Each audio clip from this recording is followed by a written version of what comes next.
Hello and welcome to another episode of the Studios podcast. Dale and Grace here, of course, and this week we're going to be trying something new. We're going to break down one of our the first issue of our Webtoon, and I wanted to talk about what it was like creating that coming from a filmmaking background. I've now done multiple mediums in my long career. Started in indie film, did branded content, have done a comic, a kid's book. What else, Grace? YouTube videos, of course, which all have different styles, different formats, and different skills to master. Of all of them, I have found the vertical format really liberating. I think the most liberating, outside of obviously if I could have an unlimited budget to make film. But, you know, that aside, definitely when you're limited by technology and by budget, I think Webtoons is the most free I've felt. Don't have to fit things to a square page, don't have to think about printing. I can really just focus on what the user experience is on the other side as they engage with and scroll through our content. Yeah. So yeah, you ready to jump in? Yeah.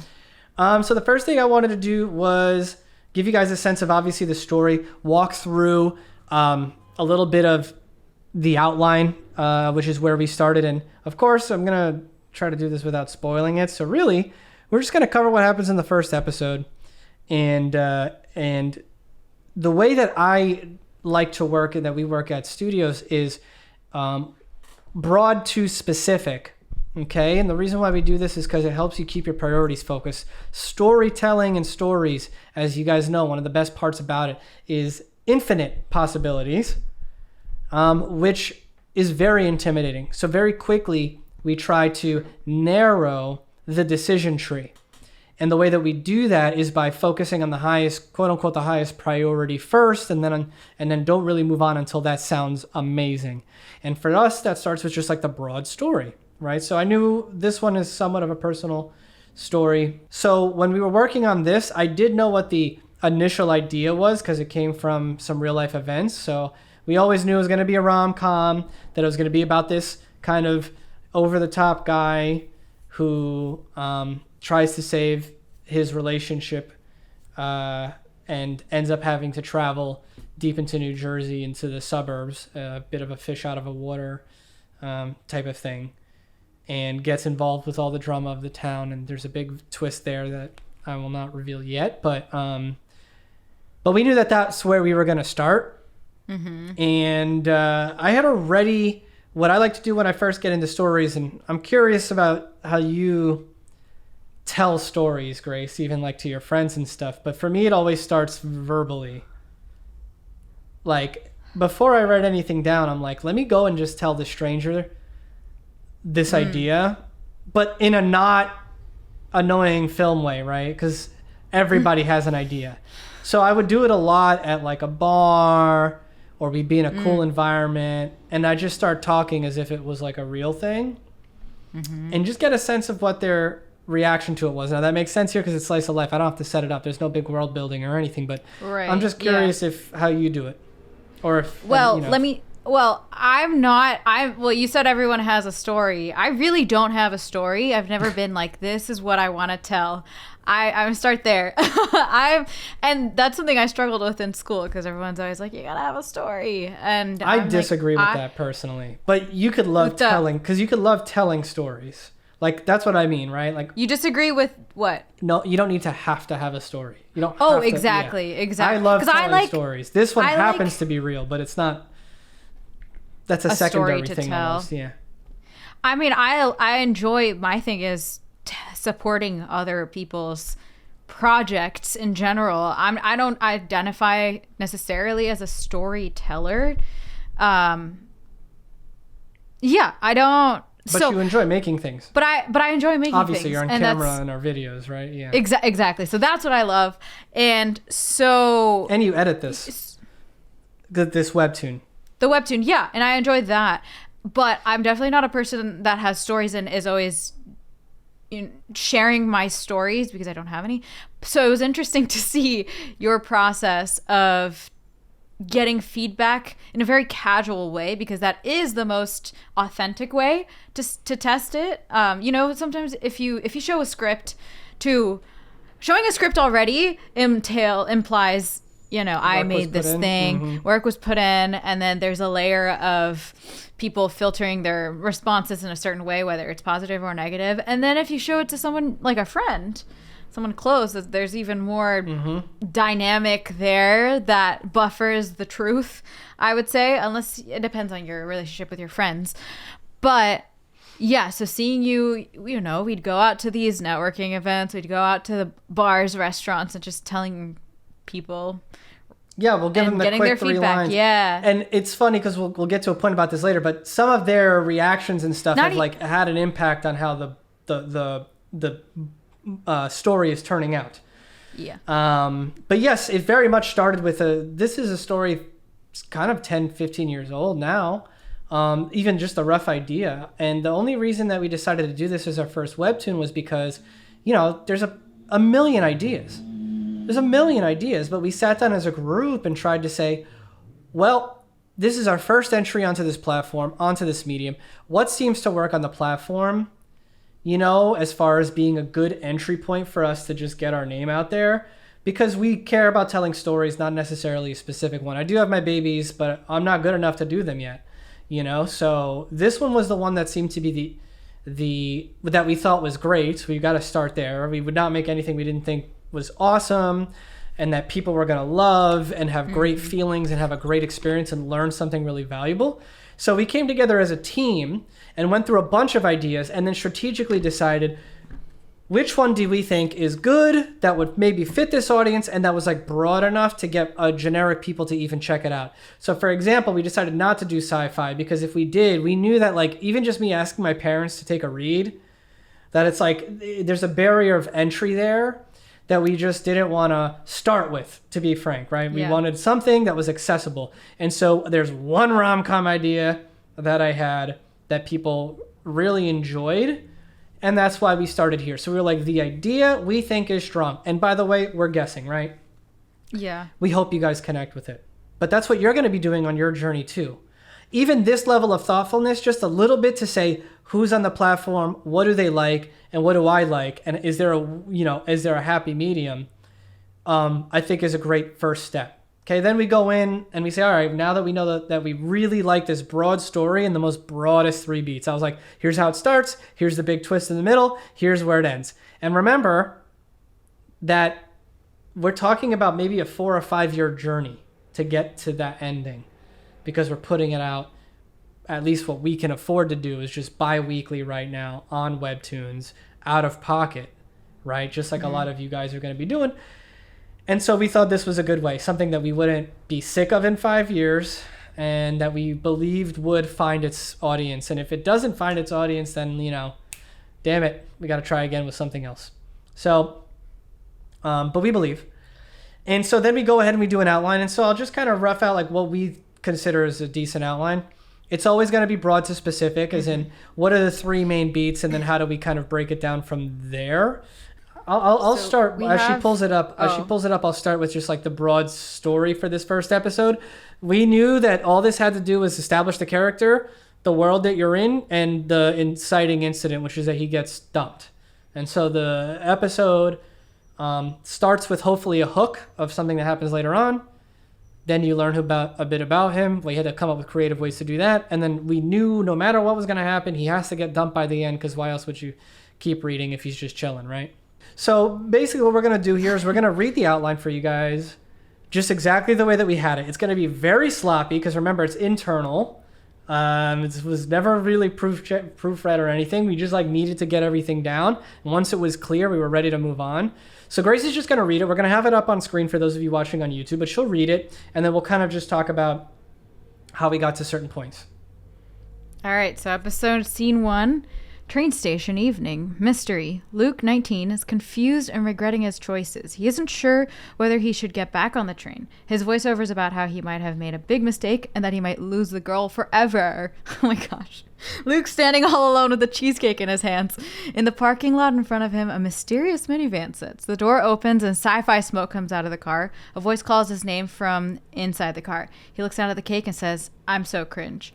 A lot of this is exactly what ended up in the book. Yes, but what's funny is that when you read it, it's like out of order, even like some of it is detailed, thoughts. Right? Some of it is details, like we have a line, right? And that's kind of what I wanted to highlight is like there are certain things that once you know, we're not afraid of details. We're just making sure that that scene works. What do we need to do? We need to establish a guy. We wanted to create some mystery because if we just jumped into exposition, I knew that part was going to be boring.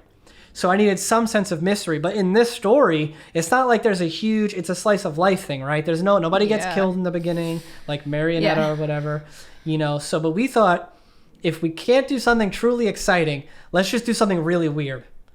So there is a story behind the cheesecake, but it's like when you see now the thumbnails and the book itself, you're gonna see it's like there's a and dude. We did discuss. I remember trying to do it upside down, even to try to start the image upside down. Even more weird. So we nixed different that weird idea. places. It was way too hard to figure out. Yeah. But basically, you know, again, we just were trying to give the audience a sense of something to get attached to before we had to just dump all the exposition on them. And so instead of going with something exciting, because we tried, but mystery was the easiest thing. So now we have this mystery situation that's set up. Who's calling for him in the car? Why is there smoke coming out of it? Where is he? Why is he holding a cheesecake? You know, we ended up adding lines to this, like there's a text message coming out of his phone that I think made a huge difference, which is, why did you just hang up on me, asshole? And now you're like, whoa, what just happened before this scene? And so as you can see, those things get built in as you go through. But right here, all we know is there's going to be a guy in this scenario. We're going to drop you into the middle of a scene, and we just know that it's going to end with him saying, "I'm so cringe." And to highlight our earlier point, when we were talking about this story, I remember telling it to a girl. I was doing a consultation for another thing, and Grace went to the bathroom, and I said, you know, let me tell you about this thing. And I remember giving her the punchline, which is not, you know, I won't reveal yet as far as what the first big plot point is or the big twist of the story is. But basically, I gave her the first big twist and the sort of log line for the story, and she just like put her hand over her mouth and she was like, "Oh my God, that's so cringe," you know? And I was like, that's the word. Like, that's what we've been looking for as far as like tonally. Oh, she said whatever. Cringe? She I don't even know if she said it. The word. It was just so. That's basically what she said, right? As you can see, when I went to do the outline, that little detail stuck out, and I was like, oh, this has. In order to make you feel the right things, he has to be self-aware that he's cringe, because I am when I talk about this story in retrospect. And that made it all the way through. And it became like it's a theme of the story, that he's very cringy, but he knows it, so he's kind of endearing, we hope. You know? We had many a discussion. I mean, yeah, we talked about the word cringe because I don't know that that word is used right now as much. And I was like, I don't know anyone saying cringe. Maybe we should try another word. We played with that, but then we did end back up at cringe. And then ever since, I've been hearing the word around. Maybe I'm paying attention to it more, but yeah, so it works. I think it's so cringe. The word cringe itself is cringe. Yeah, I know. Now it's becoming a meme on itself, right? Yeah. Very meta. Okay, so really I wanted to highlight that because as you guys are working on it, having a strong opening I think is critical, especially nowadays. We're very, very big on this with our YouTube videos too. And we learn a lot of interesting things. When we got our first video back, we see this massive drop off. We kept tightening and shortening and working on our intros to the point where they're so efficient that, you know, we're getting people through them. And there's something you guys should know as far as retention goes. The further they get in, the more likely they are to stay in. I'm going to repeat that one more time. The more time they give you, the more likely they are to continue to give their time. Now, this is YouTube or... Yeah, but it's general storytelling. Anything where you have a lot of competition, right? And on Webtoons, it's no different. They've got a million things they can read. Mm-hmm. But once they've invested, if you can hook them early on in your story, they'll give it a shot. Because now they've invested something and they kind of want to see it through. Mm-hmm. So that's why do understand that, when you guys see the next scene, to me it's very expositional, but like there's a reason why I decided to try to give something for them to at least have a question that they want answered so that they could stick with it. All right, scene 2. Now all of a sudden we have film terminology. Interior Luke's room day. Need to establish Luke's character and his passion, his excitement, and goal of showing Zoe around NYC this summer. He's busy. For context, Luke is the protagonist. Zoe is his love interest. Mm-hmm. Where was I? He's live streaming it with his janky, cracked iPhone. He's lost in his grand imagination, as he always is. His doodles come to life when we're consumed in the world of his art. Doodle, exterior, castle, day. We're now in Luke's doodle, his dream life with his girlfriend. Luke's a chivalrous king who's saving his girlfriend who was trapped in a castle. We hear a phone ring. Interior, Luke's room, day. We snapped out of the fantasy, back in Luke's room. Wow, this is not that close. We pivoted more towards my true love, which is anime. So we went with a couple of anime references. I think this is my idea. Yeah, I was like... Yeah. I'm proud of that one. I said we should have a sequence of showing Luke's past instead of just talking about it, saying, "Oh yeah, that changed I'm everything." This, oh yeah, that's right. Roll the clip. I know we have that clip somewhere. Yeah. Oh. Roll it. We finally got it. We record all of our writers meetings and stuff, but yes, that's very true. I was struggling so much. I mean, I think exposition is really difficult in any story, of course. And so my normal rule is just get it done. Like you have to. So like the fastest way and the most blunt way at times, at least you got through it. But Grace kind of kindly reminded me, show, don't tell. And so when he's describing who he is and explaining his world to you, we just go do it in various fantasy scenes. And you'll see how it ends up in the book, but essentially we just do snippets from his life of people explaining to him what used to be him explaining it to us. Mm-hmm. Which I thought was great. A really, really great and visual addition. Definitely. It still reads, I read it and I'm like, God, this is just exposition. But as far as exposition goes, you have to do it. People need to know these things. So I thought we did a good job of how it evolved. But looking at it here, so much of this, the general story beat stayed the same. He does draw. We do go into his drawings in a fantasy, but we just really went in and chiseled away at that marble until we had something we thought was the best version of this basic idea, which is interesting to see. You can see there are some details in here, like Luke with his cracked iPhone, Luke's live streaming his art, that ironically, we don't stop any ideas in the beginning. That's very important. And we get off the wall ones, like Grace's idea for the fantasy works.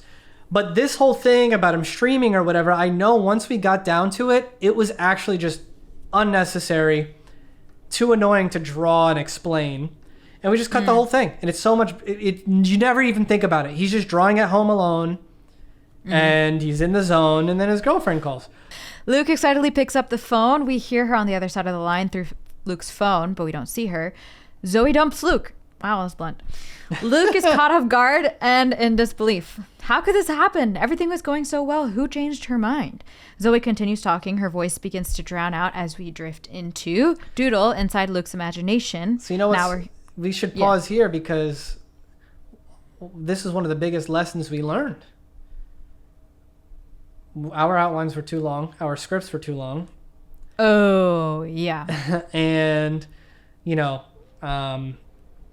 essentially, maybe we can cover this in the next episode, but we had the whole entirety of the breakup and how he resolves, to go after her and all of that in our first outline because we felt like that was a good story beat, And the advice we were given when we met the president of Webtoons and I think the head of content at Comic-Con was, if you want to be an original, what the originals are doing is weekly 40 to 50 panels of content.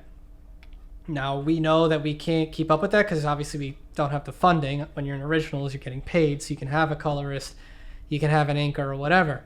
Right now, we're working with just one artist, and obviously our, sort of brain trust here of story people, but like, so we're going, bi-weekly with it, but we're trying to keep to that 40 to 60 panel range in color. But I didn't know how this would translate actually to panels. So the strategy was, I'm going to write the whole first arc out, outline it, and then we wrote it in script format. And in the next episode, we can go over that. And then from there, took it to a shot list with panels that had the lines roughed out, but not fully because he would just reference the script, and then gave that over to our illustrator to work with it. So it's just interesting because, as you can see, when we did this outline phase, we were sort of in the old system, which had much longer, ended up being much, much longer episodes. And so we kind of had to go back and look for good breakpoints and essentially split a lot of this up into two.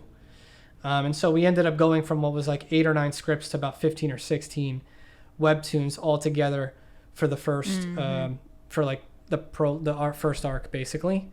And I think that was very relevant. So if you're thinking about it coming from a screenplay format, not comic book script format, because comic book script format is panel to panel. But we thought this worked well because you could read it with a good flow. Comic book scripts tend to have a ton of description. So, we would end up reading this out loud and just having the scenes and the sort of environment built. And then we worked with our artists to kind of work out what that really means, and turn it into panels. So basically, I could tell you it's about 3-ish pages of screenplay. 3 to 4-ish pages of screenplay, 5 tops, depending on what you're doing. And that's me with very minimal description, to be clear. Mm-hmm. I'm not writing big paragraphs about what things look like because I'm letting Fran and we talk about it and we work through that. Fran is our illustrator. Yeah. All right, guys. So just because we're here, I think it's important that you guys see the full original first episode outline, and then recognize that right at this point when she dumps him, that's where we decided to break it off. And there's a moment where he feels his heart breaking. And we said, okay, that's a good place to pause in this sort of first big scene. But I'll run through it so you'll get a sense of what happens in the second episode as well.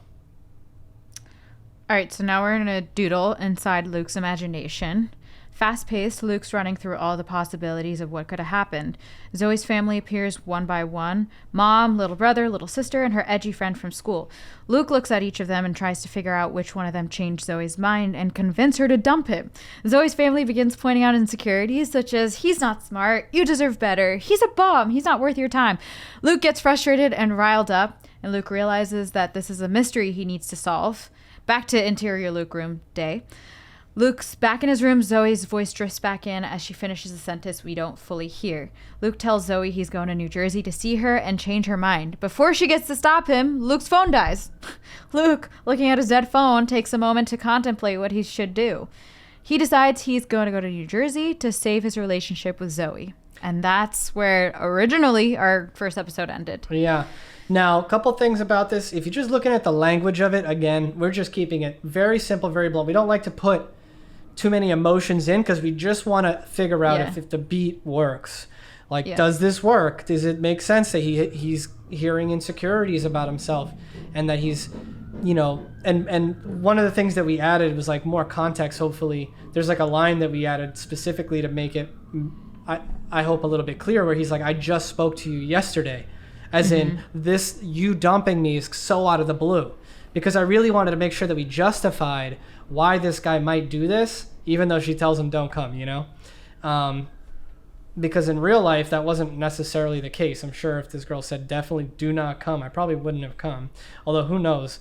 I was 19 or 20 and just crazy. So that was an important thing to do. And then, of course, the reason why we figured this was really just the first episode when we outlined it is because we still had to establish the rest of the characters that you're going to meet in the future. And that was difficult too until we leaned into this fantasy thing that we built from the first episode. So really the first episode is, you know, mystery set up about why the hell is he in this place. Now you get a sense of, oh shit, he actually goes, travels all the way over there. And you meet all the main characters, sort of. You don't meet them, you meet them through his eyes. And he gets dumped and he decides he's going to try to save his relationship. And we're like, that's everything you need to know in the first episode. If you like cringy rom-coms, guy trying to get the girl, and it's like going to be funny and crazy, you're going to like this book. That's all we needed to get through. What ended up happening was, this is way too much for how we wanted to build it out. Him getting dumped was a good enough like cliffhanger to leave you with. And then them getting into the heat of their fight and him thinking about who must have messed this up, and then him deciding he's going to go after her, felt like a good second episode too. So really, the first 2 episodes tell you what you need to know.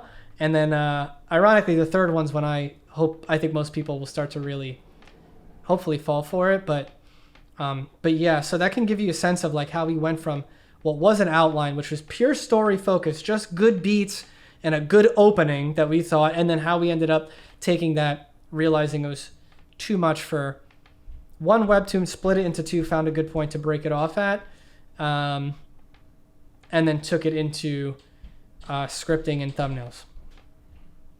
No, going back into this is making me feel really scared about putting out the webtoon, because I see all this work that went into it, and I'm like, what if it's too ordinary for people? Because a webtoon, what if, I keep thinking, what if they don't give it a chance? Because I really do feel like it's great, and it's, you know, really heartwarming, and there's like really good lessons, but also like it's really entertaining. You know, we're doing slice of life, but I'm really big on things need to happen. You know, coming from independent film, that was my biggest problem with certain slice of life indie films, was I'm just watching this, like, what's happening? Nothing happens in this movie. So we really wanted to make sure that we injected this story with lots of action, activity, even if it's something simple with characters that hopefully jump off the page that cause him problems. And he has consequences for his actions.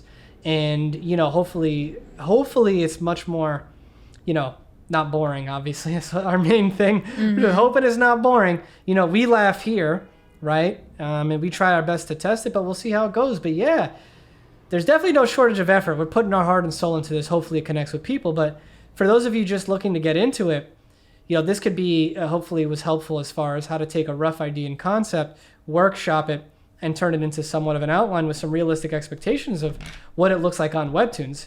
You only need like 3 screenplay pages, and you might, I guess for our level of detail in the book, we easily hit 40 panels, building out 3 to 5 pages.